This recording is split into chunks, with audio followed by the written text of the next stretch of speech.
Today, we delve into the philosophical clash of two titans, Hegel and Schopenhauer. Exploring their distinct visions of reality, knowledge, and ethics, we'll uncover how each sought to transcend Kant's legacy, shaping the intellectual landscape of the 19th century and beyond. This podcast has been generated with Spotify, the app that transforms any document, article, or topic of your choice into engaging conversations. More information in the description below. So, let's start with Hegel. How did he view the nature of reality? Hegel saw reality as a process of the spirit realizing itself through what he called dialectical development. This means that everything in the world is in a constant state of becoming, driven by contradictions and their resolutions. What do you mean by dialectical development? It's a philosophical method where an idea, called the thesis, inherently contains its opposite, the antithesis. The conflict between these two gives rise to a new idea, the synthesis, which resolves the contradiction. This process is ongoing and is how reality unfolds according to Hegel. Is there a real-world example of this? Absolutely. Take the French Revolution. Hegel saw it as reason asserting itself. The thesis was the absolute monarchy, the antithesis was the demand for democracy and equality. The resulting synthesis was a new political order, albeit through chaos, illustrating how freedom can emerge from turmoil. So, Hegel's view is quite optimistic, right? Precisely. Hegel believed in the immanence of reason, meaning every conflict and contradiction is part of a larger logical whole. This aligns with the post-Enlightenment optimism of his time, where there was a strong belief in progress and historical necessity. And how does this compare to Schopenhauer's perspective? Schopenhauer took a starkly different view. He saw reality as driven by what he called the blind will. Unlike Hegel, who saw reason as the guiding principle, Schopenhauer believed that an irrational and insatiable force underlies existence, perpetuating suffering. A blind will? That sounds quite bleak. Indeed, Schopenhauer was rather pessimistic. He argued that this will is blind because it lacks direction or purpose. It compels us to endlessly strive, yet is never truly satisfied, leading to a cycle of desire and suffering. Does that mean he disagreed with Kant's idea of phenomena and noumena? Not entirely. Schopenhauer agreed with Kant's division but argued that the noumenal world, the thing in itself, is this blind will. While Kant thought we couldn't know the noumenal, Schopenhauer posited that we experience it directly through our own desires and drives. So, if reality is this endless cycle of desire and suffering, did Schopenhauer see any way out? Yes, Schopenhauer believed that aesthetic contemplation and ascetic living could offer temporary relief from the will's demands. By appreciating art or denying desires, individuals can transcend their will-driven existence, albeit briefly. That's quite a contrast to Hegel's belief in progress and synthesis. Exactly. While Hegel's philosophy emphasizes a hopeful unfolding of history toward greater freedom, Schopenhauer presents a more somber view where the will's relentless striving is the fundamental reality. These opposing views reflect their broader philosophical clash and how each sought to move beyond Kant's legacy. Building on Schopenhauer's view, he asserted that reality is not governed by reason but by what he termed the will. This will is a blind, aimless striving, which is the essence of all things. How does this idea of will relate to what Kant said we can't know? Kant posited that the thing in itself is beyond our comprehension. However, Schopenhauer argued that this unknowable essence is actually the will. It's this relentless drive that underpins our existence, compelling us to act not out of rationality but out of our desires. So, the intellect isn't as important according to Schopenhauer? Exactly. Schopenhauer saw the intellect as secondary, merely a tool to serve the will's purposes. Our mental faculties are employed to ensure survival and satisfy desires. For example, we eat not because of a rational decision to sustain life, but because hunger drives us to satisfy that immediate need. This seems to paint a pretty pessimistic picture of human nature. It does. Schopenhauer's view was a reaction to the romantic excess and the rapid industrial expansion of his time, which he saw as evidence of unchecked human drive leading to suffering. He believed that our lives are an endless cycle of desire, where satisfying one need only leads to the emergence of another. How does Hegel's view on knowledge differ from Schopenhauer's? Hegel approached knowledge as a developmental process. He believed that truth unfolds historically, with each philosophical system representing a stage in the spirit's self-awareness. This process is what he called objective idealism, where thought and being are intertwined in a rational progression. So for Hegel, understanding evolves over time? Precisely. Hegel saw each era's philosophy as contributing to a larger tapestry of understanding. For instance, modern science, in his view, is the spirit coming to know itself through the study of nature. He saw history as a series of steps toward a greater comprehension of reality. And what about Schopenhauer? How did he perceive knowledge? Schopenhauer believed that what we perceive and understand is merely representation. Our subjective experiences shape our perception of the world, but they don't reveal the true essence, which is the will. This means our understanding is always limited to how things appear to us rather than how they truly are. Does this mean Schopenhauer saw knowledge as more about individual perception? Indeed. For Schopenhauer, knowledge is deeply tied to individual experience and the way we interpret the world around us. Unlike Hegel's emphasis on collective development of understanding, Schopenhauer focused on the individual's subjective experience, which is always filtered through the lens of personal desires and motivations. This makes it seem like these two philosophers were worlds apart in their thinking. That's right. Their philosophies diverge significantly. Hegel's optimism stands in stark contrast to Schopenhauer's pessimism, and their differing views on reality and knowledge highlight the complex landscape of post-Kantian thought. Each provided a unique lens through which to understand the world, influencing generations of thinkers. Schopenhauer delved into how we perceive the world, arguing that what we experience is actually a representation shaped by our minds. Space, time, and causality are not intrinsic qualities of the world but forms of human perception.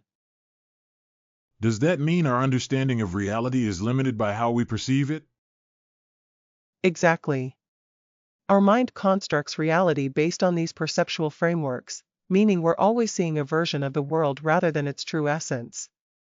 This aligns with his notion that knowledge is about escaping delusion rather than progressing toward total understanding. And how does art relate to this idea of representation? Schopenhauer believed that intuition is more revealing than logic. Art, particularly music, can express the essence of the will, offering a direct glimpse into the pure, unmediated striving that drives existence. Music, for instance, captures the emotional depth and intensity of the will in a way that scientific reasoning cannot. So music is more than just entertainment for Schopenhauer? Correct. He saw music as a profound expression of the inner workings of the will, transcending the limitations of language and reason. It taps into the universal aspects of human emotion and desire, revealing insights into the nature of existence itself. How does Hegel's view on knowledge differ here? Hegel saw knowledge as a progressive journey toward total understanding.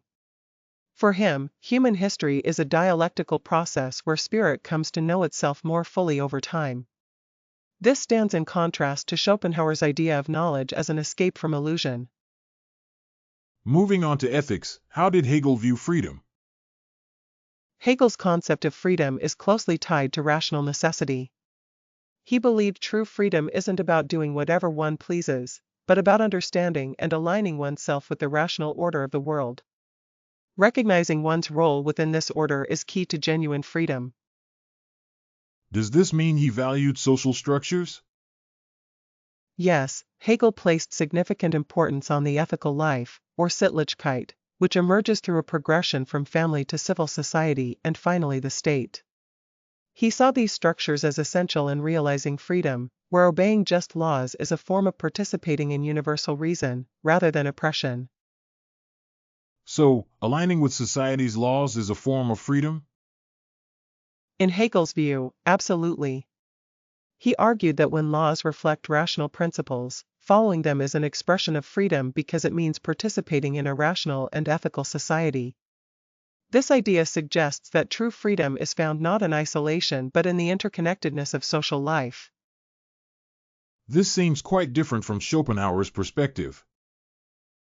Indeed, Schopenhauer had a more individualistic and less optimistic view. For him, ethical considerations were more about personal transcendence and the temporary relief from the will's demands rather than aligning with a rational societal order. This highlights the fundamental differences in their philosophical approaches to ethics and human existence. Switching gears to Schopenhauer's ethics, he proposed that true freedom comes from the denial of the will. For him, liberation isn't about fulfilling desires but rather quieting them. Denial of the will sounds quite different from Hegel's idea of freedom. It is. Schopenhauer believed that by renouncing desires, we can achieve a state of inner peace and freedom from suffering. This is in contrast to Hegel's notion of freedom, which is more about aligning with rationality and societal structures. How does compassion fit into Schopenhauer's ethics?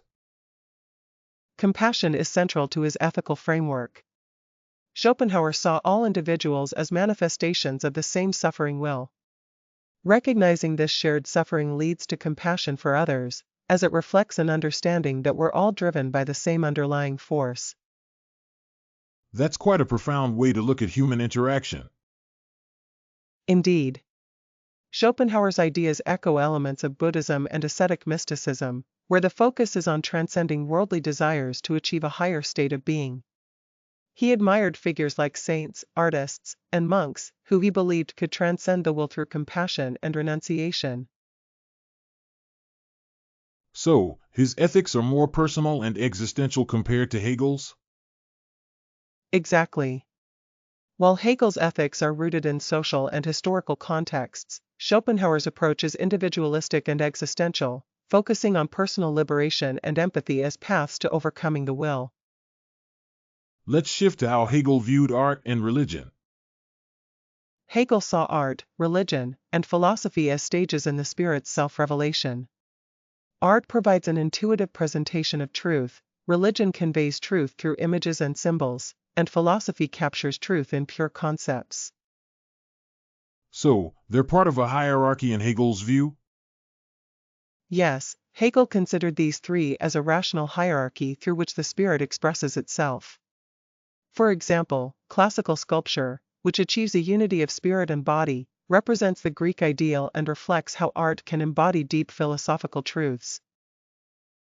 And how does this hierarchy relate to the way we understand the world? For Hegel, each stage offers a different mode of engaging with truth. Art appeals to our intuition and senses, religion engages with our imagination and emotions, and philosophy challenges our intellect and reason. Together, they form a comprehensive framework for understanding reality. This certainly contrasts with Schopenhauer's view on art. Absolutely. While Schopenhauer saw art, particularly music, as a way to access the essence of the will, Hegel viewed art as a step in the rational progression toward the spirit's self-understanding. This divergence highlights their different approaches to both art and the broader quest for knowledge. Continuing with Schopenhauer, he saw art as a temporary escape from the suffering imposed by the will. Engaging with art allows for pure contemplation without the weight of desire. So, art provides a break from life's struggles? Exactly. In Schopenhauer's view, art suspends the will, giving us moments of reprieve where we can lose ourselves in the experience, free from the demands of our desires. Music, in particular, holds a special place as it directly expresses the world's essence. Why is music considered the highest form of art for Schopenhauer? Music transcends the limitations of other art forms by conveying emotion and meaning without relying on representation. It taps into the raw essence of the will, allowing the listener to momentarily forget themselves and their pain, experiencing a form of liberation. That's quite different from how Hegel sees art. Indeed, Hegel saw art as part of the spirit's rational development. For him, art is a stage in understanding, whereas Schopenhauer considered it a refuge from the irrational suffering inherent in existence. Shifting to their views on history, how does Hegel perceive it? Hegel viewed history as the story of the spirit realizing freedom. He saw it as a rational process where human consciousness evolves from despotism toward democracy, reflecting an optimistic belief in progress through conflict and synthesis. Does this mean he saw history as moving toward a specific goal? Yes, Hegel believed that history moves toward an ultimate realization of freedom. He famously stated, "What is real is rational," suggesting that the development of constitutional states and institutions embodies reason itself. And Schopenhauer's take on history? Schopenhauer was far more pessimistic. He saw history as a repetitive cycle of desires, wars, and mistakes, lacking any rational end or ultimate purpose. For him, history doesn't lead to progress but rather highlights the futility inherent in human endeavors. So, he saw history more as a series of repeated patterns? Precisely. Schopenhauer believed that the same fundamental drives and mistakes recur throughout history, suggesting a lack of meaningful evolution or learning. His perspective emphasizes the futility and repetition rather than Hegel's optimistic progression. It seems they have fundamentally different outlooks on the nature of human development. Absolutely. Hegel's optimistic view of history as a rational process contrasts sharply with Schopenhauer's belief in its repetitive futility. These differing perspectives reflect their broader philosophical disagreements and their unique interpretations of human existence and progress. Schopenhauer argued that progress, particularly technological advancement, is an illusion that ultimately multiplies suffering. He saw the same hunger for power persisting throughout history, from the Roman emperors to modern industrial tycoons. So, he believed technology didn't really improve the human condition. Correct. Schopenhauer felt that technological progress merely intensified the human capacity for desire and conflict, leading to greater suffering. In his view, history is less about self-realization and more about self-deception. Quite a stark contrast to Hegel's idea of history as a process of self-realization. Absolutely. Hegel saw history as a rational progression towards freedom and understanding, whereas Schopenhauer saw it as a cycle of repeated mistakes, driven by the unending desires of the will. Let's talk about their legacies. How did Hegel's ideas influence later thinkers? Hegel's impact is significant. He inspired figures like Marx, Kierkegaard, and Heidegger, and laid the groundwork for modern historicism. His ideas offered a framework for progress, social theory, and political optimism that dominated 19th century academic thought. And Schopenhauer's influence? Schopenhauer anticipated many key figures and movements, such as Nietzsche, Freud, existentialism, and psychoanalysis. His deep pessimism and psychological insights shaped Western philosophy, influencing artists like Wagner and Tolstoy, and sparking Western interest in Eastern thought. It seems both philosophers left a lasting mark on a wide range of disciplines. Indeed. While Hegel's legacy is rooted in the optimism of progress and rationality, Schopenhauer's contributions lie in the exploration of human suffering and the darker aspects of existence. Their ideas continue to provoke thought and debate, influencing a broad spectrum of intellectual and cultural domains. In exploring the profound contrast between Hegel and Schopenhauer, we've seen two divergent paths in post-Kantian philosophy. Hegel's vision of history as a rational progression towards freedom stands in stark contrast to Schopenhauer's belief in history as a repetitive cycle of suffering and desire. Their legacies are far-reaching, shaping subsequent thinkers and movements in philosophy, art, and social theory. While Hegel's ideas fueled political optimism and the belief in progress, Schopenhauer's insights into human desire and suffering anticipated the existential and psychoanalytic explorations of the 20th century.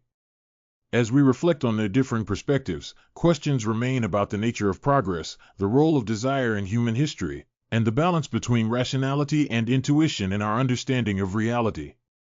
Whether through the lens of reason or will, their philosophies offer timeless insights into the complexities of human existence.